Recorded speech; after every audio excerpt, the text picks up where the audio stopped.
ти е различно от преди. Слънцето поярко сякаш ни блести.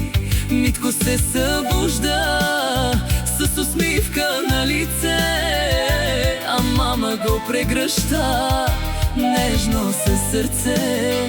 Теменушка избира най-красивия костюм за своя малък принц, за своя малък шум. Демир го поглежда гордо отстрани и не може радостта си да скрие дори. Малкият господин Митко днес блести като приказна звезда сред всички светлини. Само на годинка, а какъв герой е той! Радостта на мама и на татко безпокой. Малкият господин Митко днес върви, а светът от щастие пред него се смири. Всички гости чакат с усмивки и цветя, за да празнуват първата му пролет на света.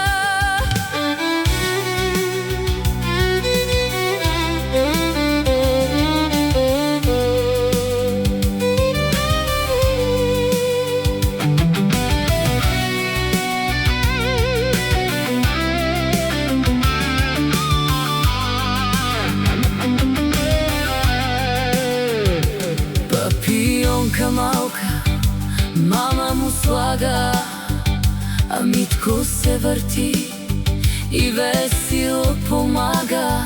Поглежда се в огледалото за миг и сякаш казва: днес съм най-велик.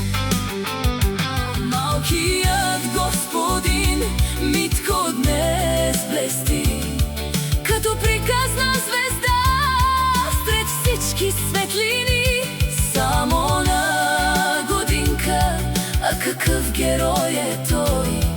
Радостта на мама и на татко безпокой. Малкият господин Митко днес върви, а светът от щастие пред него се смири. Всички гости чакат с усмивки и цветя, за да празнуват първата му пролет на света.